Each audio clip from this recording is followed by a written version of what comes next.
आइए 2 साल पहले की बात बताता हूँ। मुझे अभी भी थोड़ा थोड़ा कुछ याद है। सब कुछ गलत जा रहा था। मुझे नहीं पता था कि मैं यहाँ पर कैसे आया। बगुला रोड से सिदरानी की ओर मैं रोड पर धीरे धीरे अकेले जा रहा था। मेरे रसोइया की जॉब चली गई थी, लेकिन मुझे इस बात की जरा सी भी तकलीफ नहीं थी। उसने बहुत लंबा काम किया, लेकिन तब भी जॉब चली गई। मैंने बटर नहीं चुराया था और ना ही मुझे पता कि उस बटर को किसने चुराया, लेकिन तब भी मैं अपराधी चुना गया। दिन में शांतिपुर को क्रॉस करने के बाद मैं चलते जा रहा था। मेरे जेब में बहुत कम पैसा था और मुझे भूख बहुत तेज लग रही थी। इस गांव में कोई भी खाने पीने की दुकान नहीं दिख रही थी। मैंने देखा कि वहां पर एक बहुत खूबसूरत तालाब था। मुझे तालाब में नहाना बहुत पसंद है।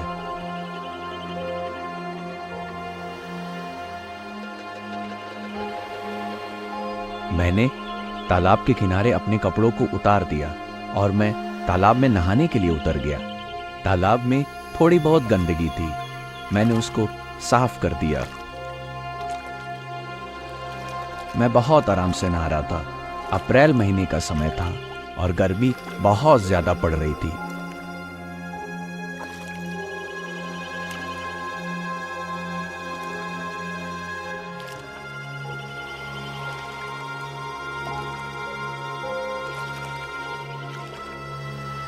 नहाने के बाद मुझे बहुत अच्छा लगा।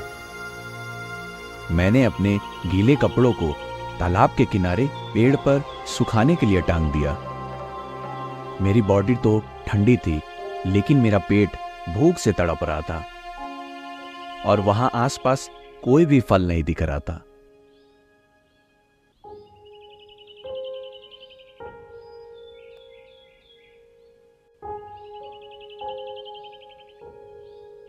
तभी वहां पर मैंने एक बूढ़े आदमी को आते हुए देखा।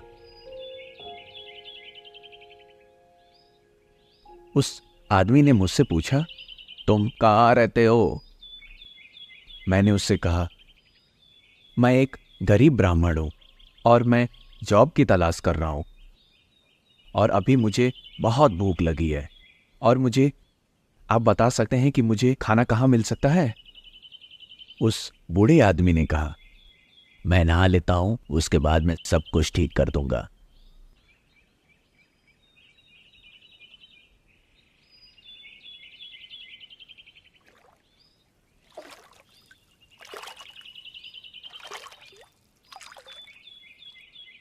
नहाने के बाद वो आदमी मुझे गांव के अंदर एक घर में लेकर चला गया। वो घर चारों तरफ से जंगल से घिरा हुआ था। उसने मुझसे कहा, मेरा नाम नितिन चक्रवर्ती है।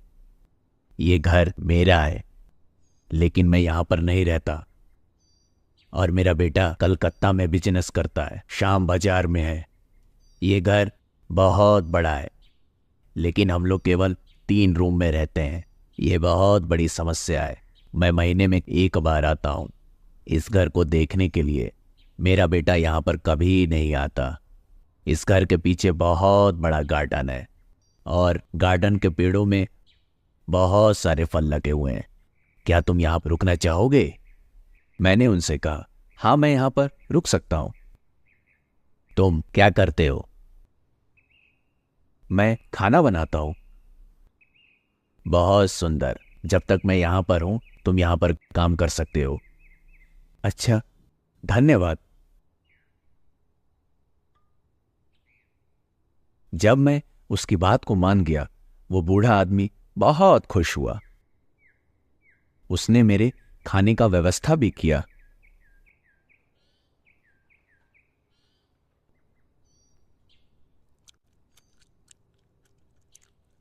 खाने आई और तकिया दिया कि मैं आराम से सो सकूं।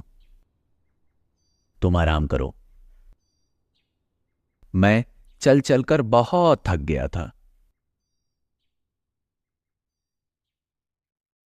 जब मैं सोकर उठा तो दिन पूरा खत्म हो गया था। लाल सूरज पेड़ों के बीच से निकल रहा था और घर के पीछे जंगल में से लोमड़ियों की आवाज सुनाई दे रही थी।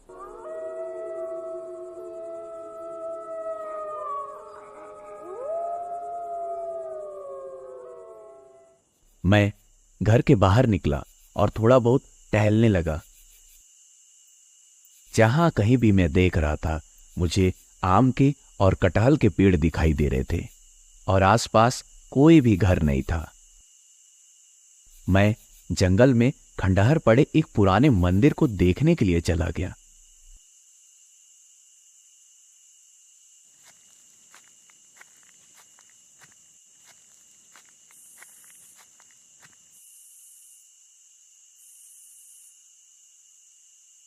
मैंने अंदर झांक के देखा। वहां पर केवल चमगादड़ों की आवाज सुनाई दे रही थी।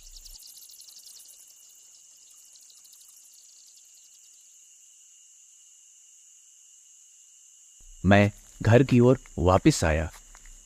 मैंने देखा कि वो बूढ़ा आदमी घर के आगे बैठकर तंबाकू से भरे हुक्के को पी रहा था। उसने मुझसे कहा, चाय बनाना जानते हो? कुछ चाय बना लाओ, फ्राइड राइस भी बना लाना और उसमें ग्रीन चिली भी जरूर डाल देना।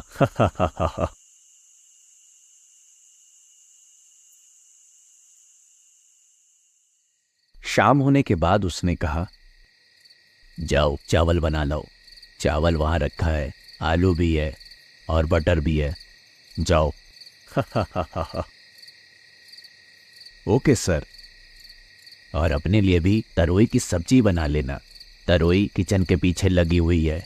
अपने हाथों में लालटेन जरूर लेके जाना और हमेशा याद रखना कि लालटेन की लाइट जलनी चाहिए।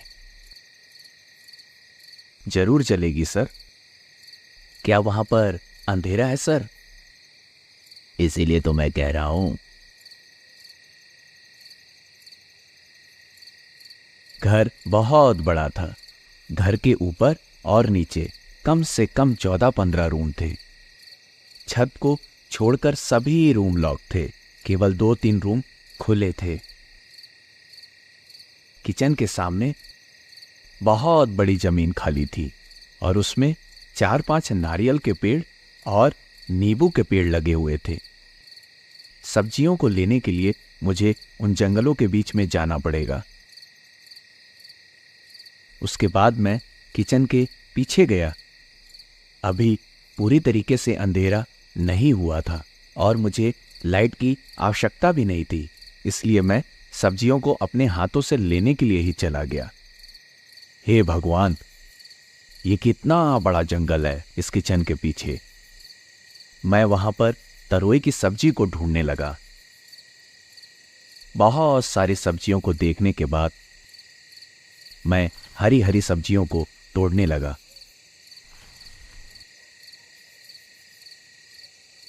तभी मैंने औरत की तरह एक लड़की को वहां पर देखा, जो कि मेरी ही तरह सब्जियां वहां पर तोड़ रही थी।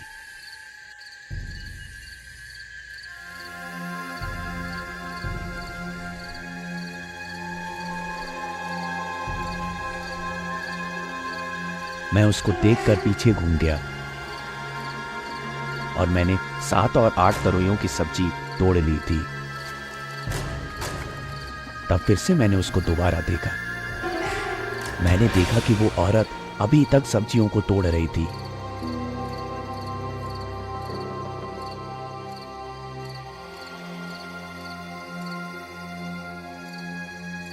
उस बूढ़े आदमी ने मुझसे कहा, क्या तुमने तरोई लाई है?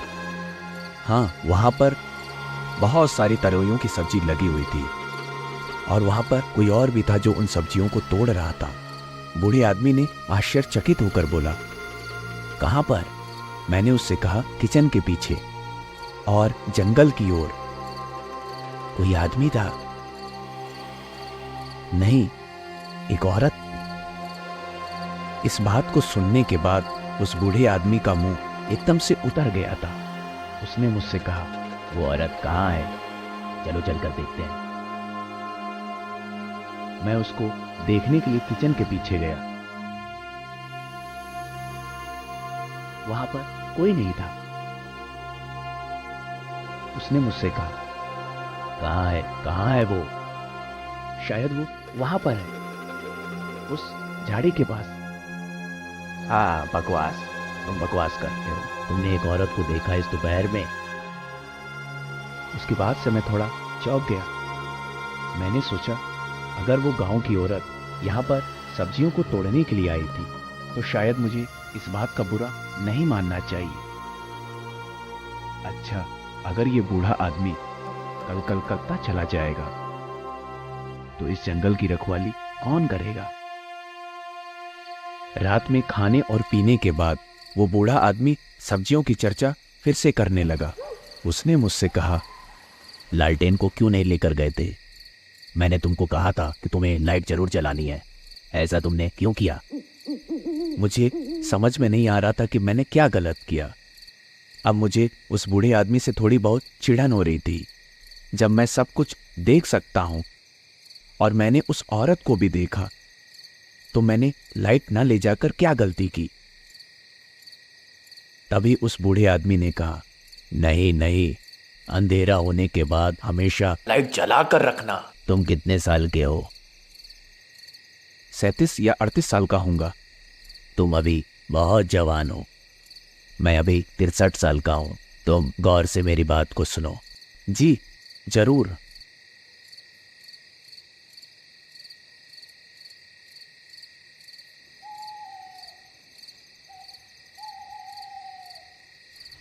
रात में सोने के दौरान मैं अचानक से छत की आवाज सुनकर उठा। ये आवाज शायद किसी चीज को घसीटने की आ रही थी। कोई सोने वाले बेड के बॉक्स को इधर से उधर खिसका रहा था।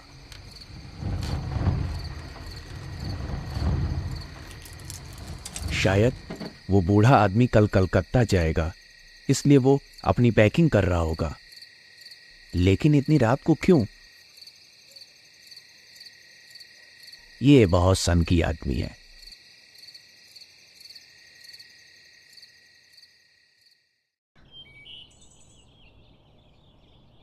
जब वो बूढ़ा आदमी सवेरे उठा तो मैंने उससे कहा। यह सुनकर वो आदमी आश्चर्यचकित हो गया। मैं? हाँ, कल रात को। अच्छा, शायद हाँ ना हाँ। अगर आपने मुझसे ये बात बताई होती तो मैं ठीक कर देता। वो बूढ़ा आदमी चुपचाप खड़ा रहा। उसने एक शब्द भी नहीं बोला। शाम होने से पहले मैंने दाल चावल और सब्जी बना दी और उसको खाने और पीने के बाद वो बूढ़ा आदमी कलकत्ता की ओर चल दिया। और जाते जाते उसने कहा, हाँ, इसको तुम अपना ही घर समझना। यहाँ पर आम है, कटहल है और अमरूद के पेड़ भी लगे हुए हैं और बहुत सारी सब्जियां भी हैं। और मेरे पास 3 बहुत बड़ी ज़मीन भी है। फरक्का की ज़मीन उसमें सबसे बड़ी है। तुम यहाँ पर आराम से रहो, इनको उगाओ, खाओ, इसको अपना ही घर समझना और अपना ख्याल रखना। लेकिन मैं एक बात ज़रूर कहना चाहूँगा। क्या? बहुत से लोग इस घर के बारे में बहुत सी बातें करते हैं, लेकिन तुम किसी की बातों को मत सुनना। इस घर का ख्याल उतना ही रखना जितना अपना। किसी के बात को मत सुनना। 2 रूम हमेशा तुम्हारे लिए खुले रहेंगे। Bye bye. आखिरकार वो बूढ़ा आदमी चला गया। तभी मैंने सोचा, मेरे पास रहने को इस बड़े से घर में 2 रूम खाली पड़े हुए हैं और किचन और बालकनी वो दोनों फ्री है। और यहाँ पर एक छोटा सा कुआं भी है, जिसकी वजह से यहाँ पर पानी की कोई समस्या नहीं। सूखी लकड़ियाँ भी पर्याप्त मात्रा में हैं और उस बूढ़े आदमी ने 1000 रुपया एडवांस में दिया है। और घर में पर्याप्त मात्रा में चावल भी है। यहाँ पर आम से लगा पेड़ भी है और कटहल भी है। ऐसा लग रहा है कि भगवान ने मुझे कुछ उपहार दे दिया हो। दिन में मैं खाने के लिए तेल और नमक खरीदने के लिए निकला। ओह, ये जंगल बहुत सुंदर है। मैंने तभी देखा कि उस इलाके में कोई नहीं था।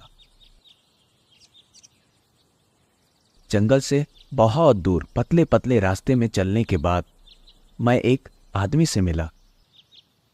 वो भी तेल खरीदने जा रहा था। उसके हाथ में तेल का कनस्तर था। उसने मुझसे पूछा, तुम कहां से हो? मैं यहां पर नितिन चक्रवर्ती के घर में रहता हूं। चक्रवर्ती के घर में? क्यों? घर की देखभाल करने के लिए। मैं यहां पर कल ही आया हूं। तुम उस घर में नहीं रह सकते हो। क्यों? मैं इस बात की शर्त लगा सकता हूँ। उस घर में कई लोग आए और गए, लेकिन उस घर में कोई नहीं टिक पाया। यहां तक कि खुद मकान मालिक के घर वाले भी नहीं रुक पाए। तो क्यों? क्या तुम्हें पता है? क्योंकि वो घर भूतिया घर है और तुम बाहर से आए हुए हो। बच के रहना। उसके बाद वो आदमी बिना कुछ बोले वहां से चला गया। मैं दुकान से सामान को खरीद के घर की ओर वापस आ रहा था। शाम का समय था। उस 2 मंजिले घर को जंगल के बीच से देखने के बाद मेरे दिल की धड़कनें बहुत तेज हो गई थी।